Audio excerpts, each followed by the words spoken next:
Hello everybody, welcome to the second episode already of Clavis Clues. Welcome! I'm your host Clavis Key, and I'm here with the tea. I mean, not really, because I'm not a drama channel, but I have FNAF stuff to talk about. And I feel like I made this podcast at the right moment, in the right place, at the right time. Because I just made this podcast, and a few days later, boom, there's a new trailer. And the reason I made this podcast is for me to talk about these things without making a detailed, dedicated video where I make a detailed script where I properly talk about this. I just make these so I can kind of ramble about it. So kind of like, what does Clavis Key think about it as well? Now you know, you should listen to my podcast. And what you also maybe notice is that I finally addressed my podcast as Clavis Clues. Last time, in the first episode when I did my introduction, I said I didn't have a name yet for my podcast. But thanks to my good friend Classy Baryonyx, I now have a good name for my podcast. Clavis Clues. She came up with the idea, I stole it, and I'm now giving her credit for it, so I don't look bad in the end. So, thank you Classy, you're my best friend. Also, everyone check Classy out. I'll put her Twitter and her YouTube in the description. She makes funny videos, she makes funny images, she makes funny jokes, and she makes amazing art. Again, my best friend. She always is here to support me. She always is in the comment section. She's always getting me through things when I need help. So, thanks a lot, Classy. It means a lot. So, everybody go check her out. She's amazing. But now we get to the big topic. The Secret of the Mimic trailer. The Carnival news. How do I feel about it? Well, I'm pretty happy about it. I think it's an amazing trailer. I did not expect anything. Like, I'm the kind of person to intentionally keep my expectations very low for when there's like a live stream or something, because I don't want to disappoint myself. I think it's like a good thing, because every time I get my hopes down, my hopes get like shattered. Like, you know, always I'm like surprised by the end result. This happens often with me, where I intentionally make my expectations low, so that, again, they can just be broken, like shattered all over the place. Because, whoa, this was even better than I dreamed about it being. So, with the trailer, I'm not gonna go frame by frame analyzation, big magnifying glass looking at the details. I'm not gonna really do that. I think you've all seen the trailer. I think you've all seen 100 videos already about find the secret clues in the trailer. Everything analyzed. I'm not gonna do that. I'm just gonna talk about what I expect, what I found interesting about the trailer, and what my predictions are for the game. So, if you're interested in that, you can sit back and relax and enjoy it. If you're not interested in that, then I recommend Hyperdroid's video. We made like a full analyzation video about the details and the little hidden secrets. He's really good at that kind of stuff. So, check out Hyperdroid's video. I'll also put it in the description if you want to look into that. But for me, what are the interesting topics I want to talk about? So, first things first, the Edwin Murray name drop. Crazy. I almost cried. I mean, not literally. But this was so exciting for me that a character I've been basically preaching ever since he's been introduced that he's canon, now finally being confirmed to be canon. I don't even care if it's like games Edwin or if it's the actual book Edwin. I don't even care about that detail. Edwin Murray is here, and I was right. I was correct. Which maybe doesn't confirm talesgames per se. It does to me, but technically it doesn't confirm talesgames. But what it does confirm is that the stand-in parallel argument is dead in the water. That thing of like, oh, this character is slightly similar to this character, so it's another version of this character from another universe. That argument is dead in the water, that's gone. That argument you can't make anymore.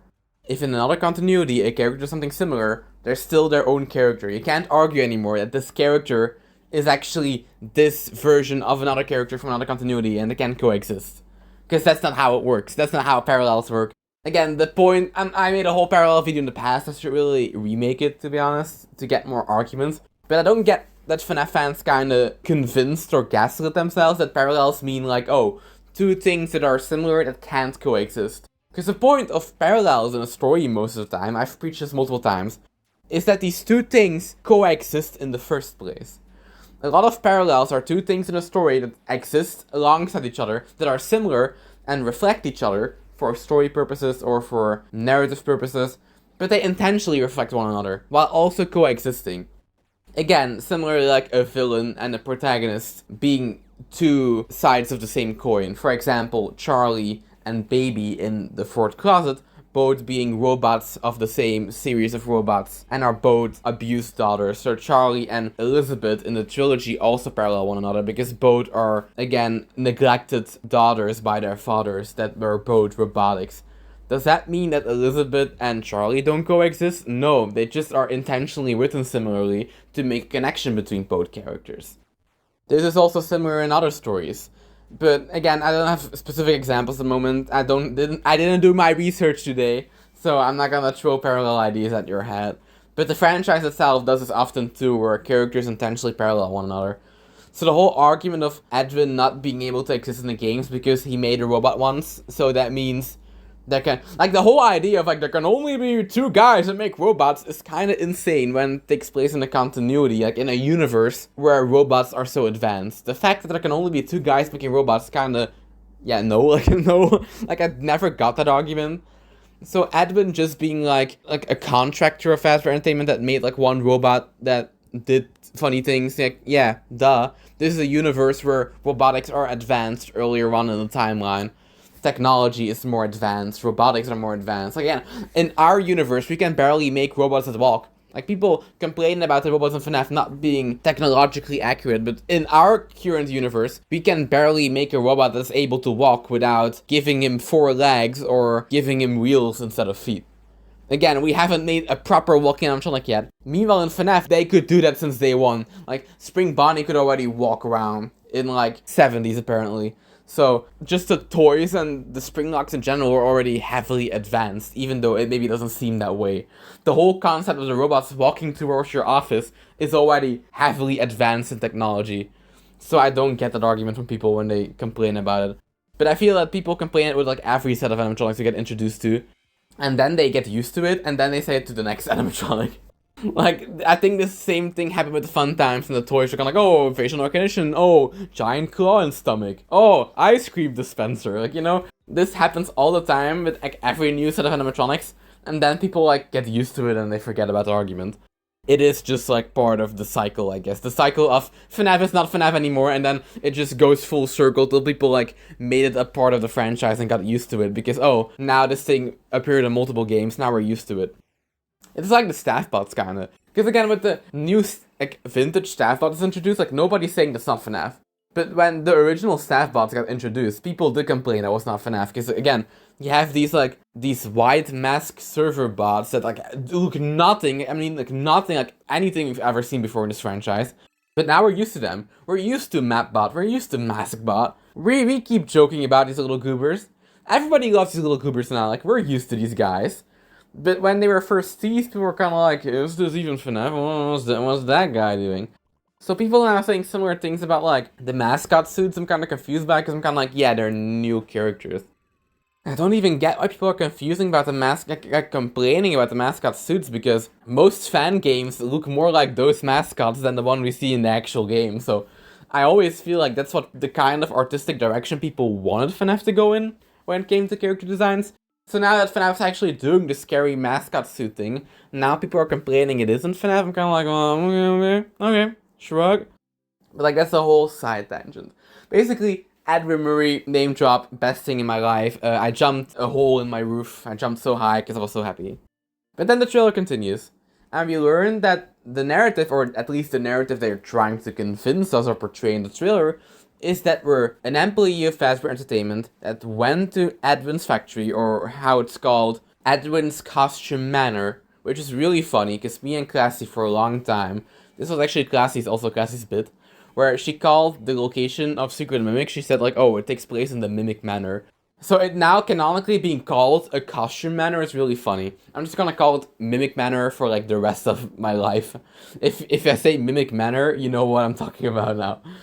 So we're going to the Mimic Manor to retrieve the Mimic, because Fazbear Entertainment's kind of like, oh, well, Edwin went missing, and we want our property back, he made some shit for us, he's one of our contractors, can you get our stuff back, please? And normally there shouldn't be nothing wrong, haha, I mean, there's an endoskeleton that's a bit malfunctioning, but you should be fine. I mean, get your things in order just to be sure, but, I mean, everything is okay, nothing wrong in that factory. Don't look at the bodies, don't ignore the bodies, there's no bodies in this factory. And then we see, of course, multiple scenes of us, the Mimic, wearing multiple costumes like he does in the books. and us seeing and us doing some puzzles, doing distractions. There's an amazing mouse we can throw, a wind-up mouse that we can probably use for distraction. So that's kind of it for the trailer. Really quickly summarized, but there's still a lot to discuss in this trailer, detail by detail, and my thoughts about it. So, maybe first, short summary for people that are not familiar with the Mimic. I made an old video all about the Mimic, so you can watch that, but like things have changed, things have updated. That video was made before the 8th book even dropped, so we didn't even know about the Jester suit yet. But basically, long story short, Edwin Murray is a robotics man that made a robotic vacuum in the 70s and got a lot of money from that and made a company, Murray Co. But then his wife died during childbirth and he was left as a single dad. And his company also kind of failed because of that. And then Fazbear Entertainment swooped in and was kind of like, hey dude, well, can you make endoskeletons for us, pretty please? So Fazbear Entertainment bought his company. Edwin does actually not make the costumes. Fazbear Entertainment sends costumes to Edwin's factory and he turns the mascots into robotics by making endoskeletons. He specifically makes robotics, because I've seen a lot of discussion of like, why are there giant Music Man robotics? Why are there robots in the factory? Edwin makes costumes. No, Edwin doesn't make costumes. Edwin uses the costumes to make robotics.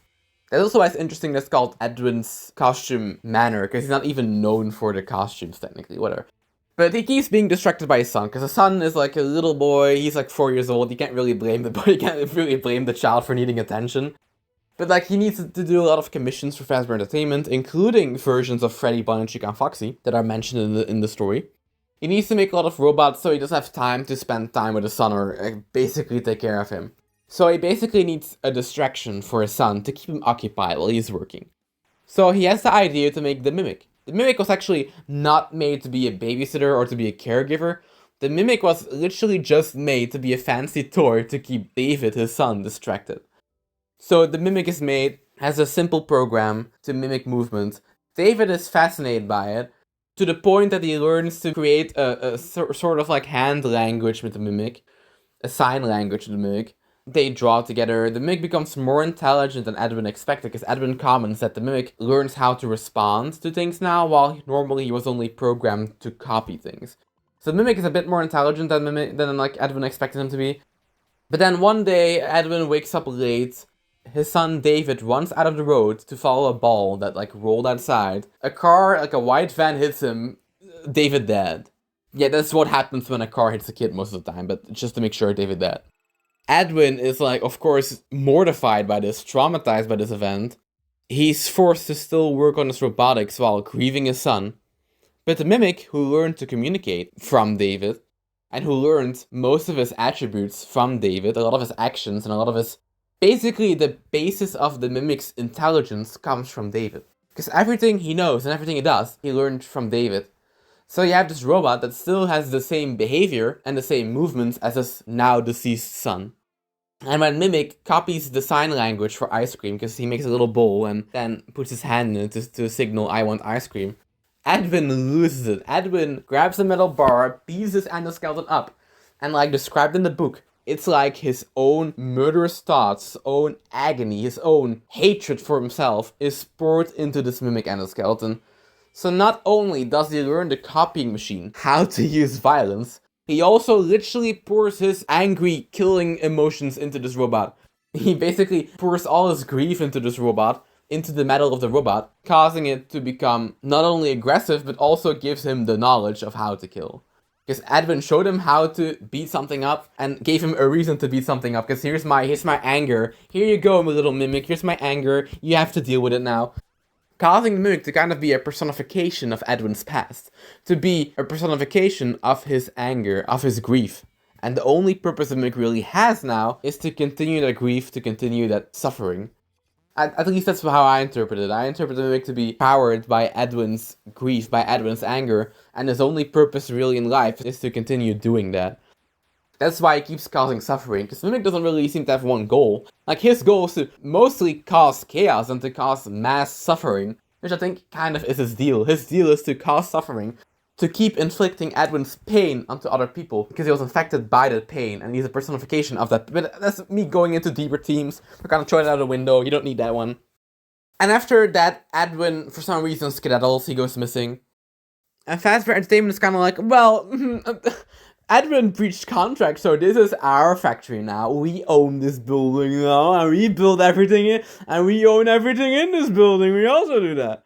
So they send a team to basically look at the factory, what's useful, what can we still use, what can we take for our current development of pizzerias. The team goes in, sees a bunch of suits, but they also find the broken mimic left behind by Edwin. They're kind of like, whoa, that's a cool robot. Let's give it legs, because the mimic was made without legs. So they give it some legs, they turn it on.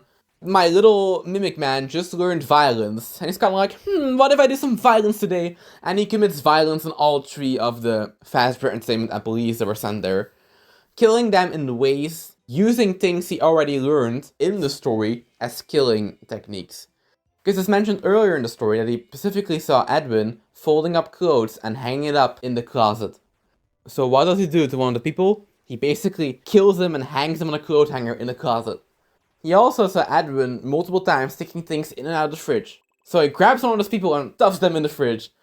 He basically uses the things he already learned in the past as ways to kill the people. But also, because when the second development team comes around, the mimic starts putting on costumes. He knows how to do this because he played hide and seek with David in the past, and both him and the mimic hid inside of costumes. So the mimic even learned how to wear costumes from David. So again, he uses what he learned in the past, puts on the costumes, and kills the people one by one. So first research team dead. They send the second research team dead. And that's where the story ends. We only learn later on that somehow Fazbear Entertainment was able to retrieve the mimic because they were able to mass produce him, meaning they somehow got their hands on the mimic program and they somehow were able to mass produce it into multiple endoskeletons, which were called Mimic 2s. In the epilogues, one of the teenagers finds an old journal of the first Fazbear Entertainment development team. And she can't read the scribbles because whoever wrote this thing could not properly write. But the notebook says something about that the Mimic 2 endoskeletons start mimic people in unusual ways. Because they were basically mass-produced to cut back on show routines. Normally, when you program a show routine into a robot, you're supposed to program every piece of code separately into those robots. But the Mimic could be used to watch and learn those show routines. So they just had to program one robot, and then every other robot could just copy the movement of that robot, which means they could cut back on coding, which would save them a lot of money. But they don't realize that the thing that they got it from is basically a robot that learned how to murder people. So the epilogues, like the little journal Lucia finds, mentions that something terrible happened. The mimics start to copy people in unexpected ways, and then something terrible, something deactivating remaining mimic endoskeletons. Meaning something terrible happened with these Mimic 2s, which caused them to be like, well, never mind, we're going back to coding, we're just deactivating these things. We invested a lot of money in this, but we're not gonna bother anymore. And that's what we know about the Mimic until he just is delivered to the pizza bikes for some reason. And his code was also put into the VR game, but that's a different story. That's the glitch trap debate we're not gonna go into with this one. We're not for today. Not for today. Not for today, guys. That's another topic. And so now we have this game where we're also somebody hired to retrieve the mimic, but we seem to be alone. Maybe we're sent there with a team, but we're also sent to Edwin's warehouse or Edwin's factory or whatever it is at this point. We're sent to that place to also retrieve the mimic. Some people have been arguing this trailer debunks talesgames because Fazbear Entertainment says the mimic belongs to them. So, again, in the book, Edwin made the mimic for his son David. While in the trailer, Fazbear Entertainment says oh no, Edwin developed the endoskeleton for us. Which people see as an inconsistency, but I don't really. Because there could be multiple answers for this. Firstly, the lying company is lying, which no big shocker. Secondly, in the book, after Edwin left, everything in the factory belonged to them. Once Edwin disappeared, everything in the factory itself became property of Fazbear Entertainment. So technically, legally, the mimic does belong to them, because by the breach of contract, the mimic would technically go to them, legally. And thirdly, Fazbear Entertainment hired this guy specifically to make endoskeletons. So if they know there's an endoskeleton in the factory, they would kind of logically assume it's made for them, because they hired this guy to make endoskeletons. I don't think Edwin ever told them he made an endoskeleton just for his son. Like, not to defend the evil company here, but this evil company has no clue about David and has no clue about Edwin making a robot for him. I think they're not wrong for assuming that the robot the guy made that you hired to make robots is actually made for you, to be fair. So I think there's like literally multiple explanations for that one. From lying company to company literally does not know David's backstory. And company also technically legally owns it in the first place. So I wouldn't really call that a continuity error. So I don't get why, now we're going into the book candidacy debate. I don't get the people that don't believe Tales games, or believe that this trail debunks Tales games, why all of them jump onto the argument of like, oh, this one voice line. Because I think this one voice line doesn't really debunk anything. I think the more important thing, it could be a debunk if it's not explained, or could be way more important to be lore breaking, and I've also been wondering about, is the size and the context of the factory itself. In the books, Edwin's factory is an old lace factory. He bought this old lace factory as his workshop, he tried to renovate it, and there's like a little living area and a little old machinery area. But what we see in the trailer is like a giant, huge, colorful factory with multiple robotics, multiple suits. And what we heard from people that played the demo, there's also machines that are making and manufacturing endoskeletons and robots. So there's definitely more going on in this factory than the factory we hear about or get described in the Mimic story.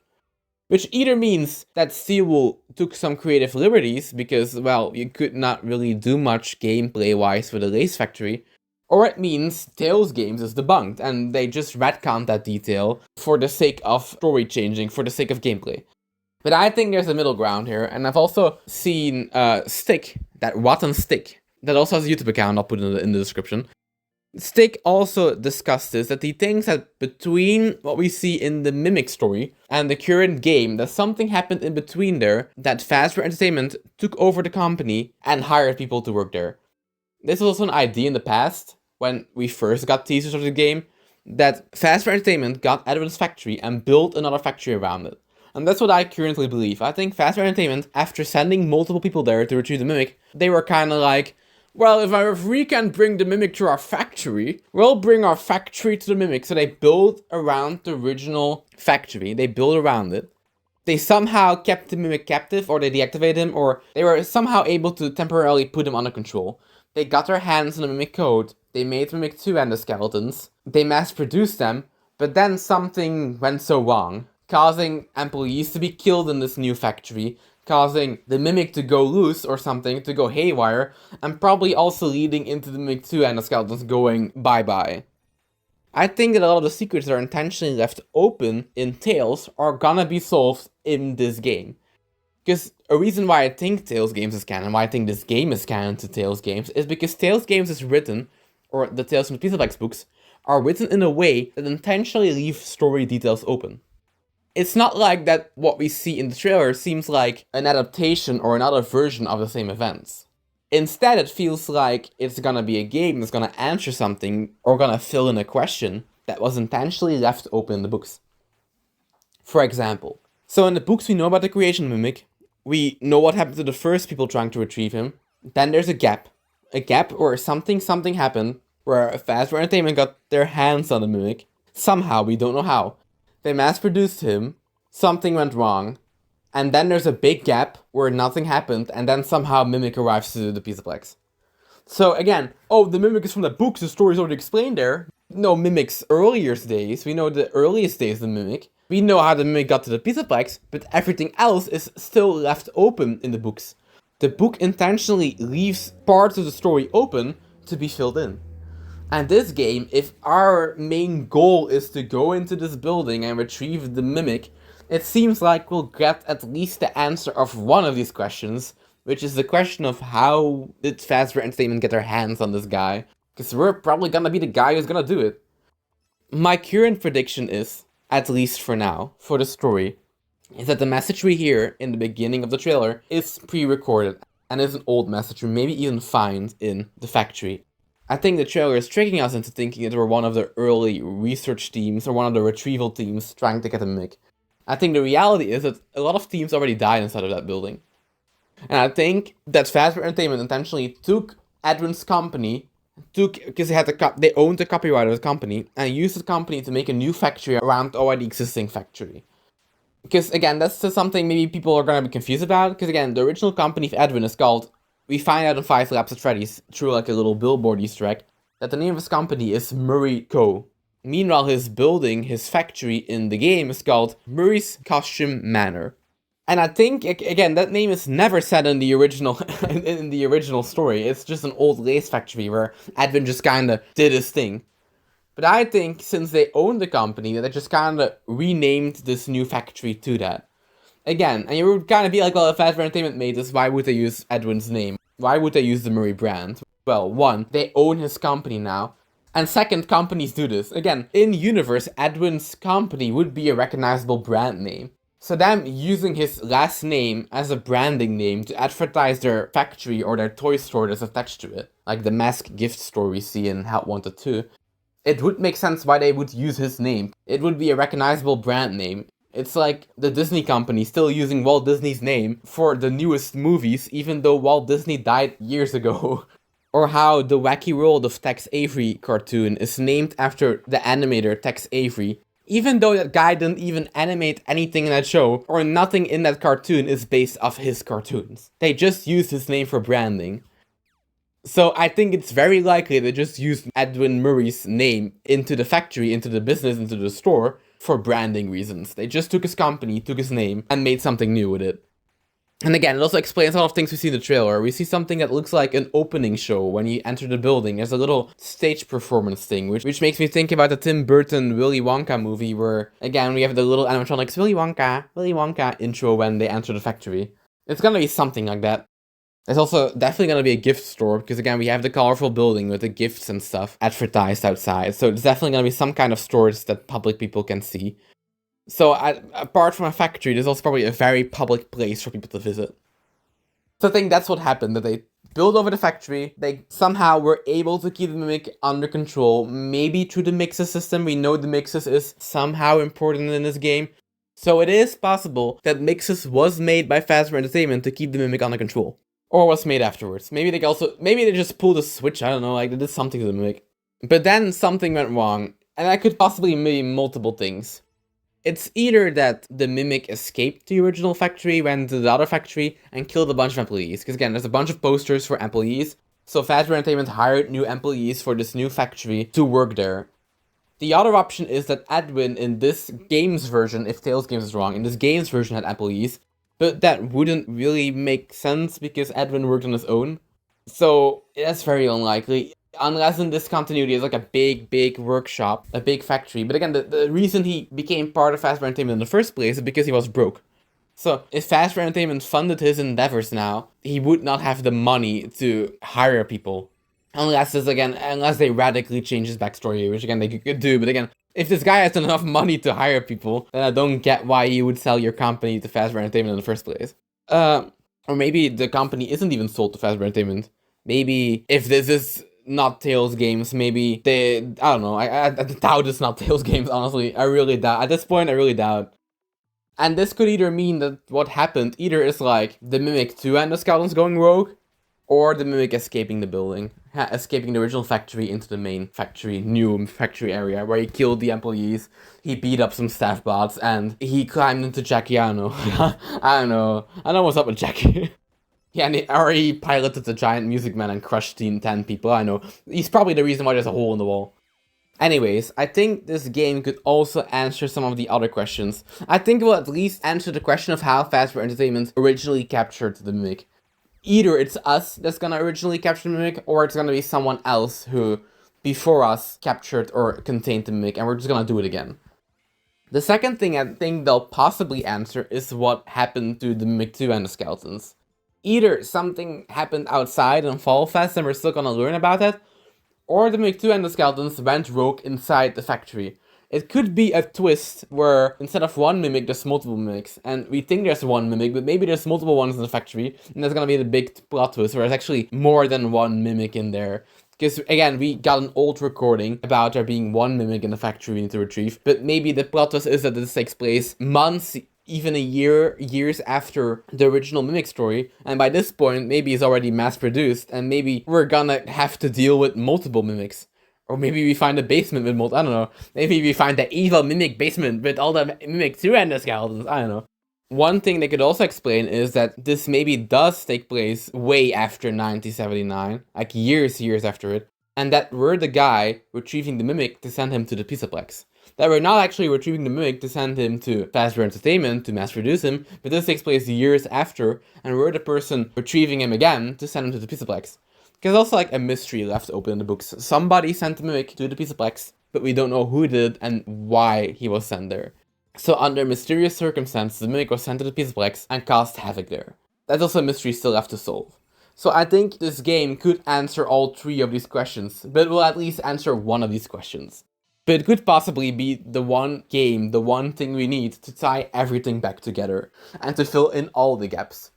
But knowing FNAF saying that they'll fill in all the gaps maybe like a bit too wishy is a bit too wishful thinking for me. Other little predictions I have, I hope I get to say everything and don't stop recording and then I'm kind of like, oh, I forgot about this and this and this. One prediction I've had is for a secret ending. I think the main ending, the game will definitely have multiple endings. Again, Security Breach has multiple endings, Sister Location had 2 endings, like every Steel Wool game so far had multiple endings. There's no reason to assume this will only have one. I think the main ending is definitely just us capturing the Mimic, us doing our job and retrieving it to wherever we're planning to take it. Second option is that we'll find a secret area. I think it's very likely we'll find a secret area in some sense. Maybe there's a scooper room in here, maybe they'll explain the scooper room in Ruin. But my current prediction is that there will be a secret ending that will be a recreation of FNAF 1. And you're kind of like, Clavis, what are you even talking about? But basically, in the original story, it's specifically described that Edwin is working on animatronic versions, or making animatronic versions of mascot costumes of the FNAF 1 gang. So Freddy, Bonnie, Chica, Foxy. When the second retrieval team goes into the building, the main guy also says, oh, there's a Freddy, Bonnie, Chica, and Foxy costume. So they keep saying that there's like mascot versions of the FNAF 1 gang in this building. But we don't see any of that in the trailers. But we do know that we'll get imagery of these guys by the fact that at PAX West there were posters for Freddy Fazbear's Pizza coming soon, and even a poster for Foxy the Pirate Fox. So we'll definitely get some imagery of these characters in this game. And my best bet is that there's gonna be one secret ending where we'll go into a secret room somehow, and the secret room will be kind of like a makeshift office. And then, for some I don't know what the canonical reason would be, but for some canonical reason, we'll activate a Mimic night with Mimic going into the FNAF 1 animatronic suits, or the mascot versions of the classic Freddy's band. Basically, that will have this switch from free roam to, again, sit and survive office gameplay again, and we'll have to survive from the Mimic crawling into the multiple Freddy suits and mimicking the mechanics we've seen in FNAF 1 to kind of foreshadow what will happen in the future. Again, I don't think there will be a lore reason why it would be similar to FNAF 1, apart from like referencing FNAF 1. There could also be new mechanics and stuff, but I think there will be some kind of secret office gameplay ending similar to Enter Night in Sister Location, where we'll face against the Mimic in the Freddy Fazbear costumes, where his mechanic will change depending on which character, like Freddy, Bonnie, Chica, which one he goes into has different mechanics, and we'll have to keep track of in which costume is inside. Instead of the animatronics moving at the same time, we'll have the animatronics on like makeshift stages and a makeshift Pirate's Cove, and we'll have to see in which one Mimic actually is, so we have to find clues on the cameras on which one Mimic is and which one will attack.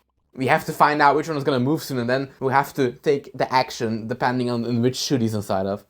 Like, for example, if he's inside of Fox, he's going to run through that hallway and use to close the door. And if he's inside of Bonnie, he's going to maybe use the vent. Or if he's in Freddy, he's going to do something else. I think that would be such a cool boss fight, and I've been thinking about this so much, and I really want this to happen. I really want there to be the secret ending, or at least a secret Easter egg where we see mascot versions or mascot suits of the FNAF 1 gang. Or I at least really want there to be a scene, or an ending, or like a grand finale, where Mimic puts on those suits. I think they have been setting it up way too much for me. They've been teasing these Freddy's characters. They've also, in like Ruin, have been teasing 70s Freddy, had a cutout of 70s Freddy. And the vintage Fazbear posters, and now the vintage Freddy posters. And in the original Mimic story, they tease these vintage versions of the characters. They mention them multiple times. The story mentions multiple times how Edwin is working on these characters. So, setting that up and then doing nothing with it would be really disappointing. I'm generally hoping there's a thing in the game. Secondly, I think the ending of the story, or the ending of the game, will take place in the original factory, or whatever this version is of Edwin's home. Even if this is not Tales game, which again, I doubt, I'm assuming Tales game is canon. I'm kind of like hybrid, I'm assuming it's canon, but for the sake of what if. Whatever is canon, I think the final location will be the original home of the Mimic. Basically, we'll find Edwin's original living quarters. We'll find his kitchen, we'll find his bedroom, we'll find a little slide where David went up and down next to the stairs. I think the final section of the building will be the oldest part of the building, which is Edwin's living quarters, because Edwin lived in the factory in the books. So I assume that's what we'll find. That we'll find the area where the Mimic was made, where the Mimic grew up, and where the Mimic was with David, where Mimic grew up and learned from David. And in that section of the factory, we'll have the final battle. I'm 100% sure. Like, the canon ending will take place in that location is the ending. 100%. And I think also the final character, or like at least the characters like set up to be the final big bad, is the White Tiger. Which again makes sense because the White Tiger ties back to Mimic's origin. It ties back to the core of the Mimic. You can't have Mimic without Tiger. The tiger is a symbol of like Mimic's core knowledge, of Mimic's core understanding. Because he learned everything from David, and David's symbol is basically the white tiger. The white tiger is David. The white tiger belonged to David. So that's also why I don't get how people are saying, oh, Edwin's canon, maybe David isn't canon. I'm like, well, no, because again, the white tiger imagery, it's like saying, it's basically like having a bunch of green wristband imagery in one continuity, and then saying Charlie isn't canon. Like, the white tiger is so tied to David as a character that you can't really say that he isn't canon. It's like if the FNAF movie had like a big deal about a Fredbear plushie and then saying that Crying Child wasn't canon. Well, no, because if Crying Child wasn't canon, they would not use the Fredbear plushie imagery. Because that's so tied to the core of his character. And the same goes for David with his tiger plushie. But again, that's kind of my predictions for now. I'm still brainstorming about this game. I know I haven't said much about popular debates like, is Jackie the Mimic? I mean, I think she's the Mimic one way or another, you know? I don't think it's like a worthy debate to have. Kind of like, yeah, either Mimic crawls into her somehow, eventually, or there's some kind of program going on, because we also see the Helper program, which I think is the original version of, like, the Helpy program. I think a lot of the things we see the Mimic do in Ruin, we'll learn how he learned to do those things in this game. I also wonder if there's going to be an explanation on how he started mimicking voices, because again, in the original book, he actually doesn't have a voice box originally. So I don't know if the Mimic will speak like he did in Ruin, where he will copy voices. There's something I've also said to Classy as like a little prediction, which was like a fun, I don't believe this, but I think it's a fun prediction, where the twist is that we weren't actually contacted by Fazbear Entertainment, but the voice in the trailer is actually the Mimic himself. My possible game twist is that actually instead of Fazbear Entertainment sending you, it's the Mimic sending out messages to Fazbear employees to retrieve him just so he can kill them. I think the Mimic's kind of like, oh, I'm lonely in my Mimic manner. I need to message random Fazbear employee 47 to retrieve me from the factory. But again, that's literally a plotline. The Mimic lures people into places. So again, if the Mimic is the one luring you, instead of Fazbear Entertainment actually sending you, would actually be a really funny plot twist. It could also be that actually Fazbear Entertainment does send us, but that later on the Mimic will copy the voice of the instructor that sent us and give us an extra task, but it's revealed to not be that guy and it's the Mimic tricking us. I just think it's too much of a core to his character not to do. I also think that just generally a lot of things we see in the game is gonna explain things we see in Security Breach and in Ruin, because I think a lot of the point of this game is that, oh, history is repeating itself. We already see in the trailer a lot of things that we recognize from Security Breach. We have the early staff bot, we have this giant music man, we have a Helpy program that controls show routines. Again, it's a lot of things that we know from modern FNAF times already existing in the old 70 times, which I think is intentionally done story-wise to symbolize, oh, history is repeating itself. So I think a lot of the Mimic's actions we see in Ruin will be explained by his actions in this game. It's kind of like, oh, this machine has been doing the same trick for so many years. That, again, because the Mimic was forgotten, that he can just use the same tricks to do the same again. Again, it's history repeating itself.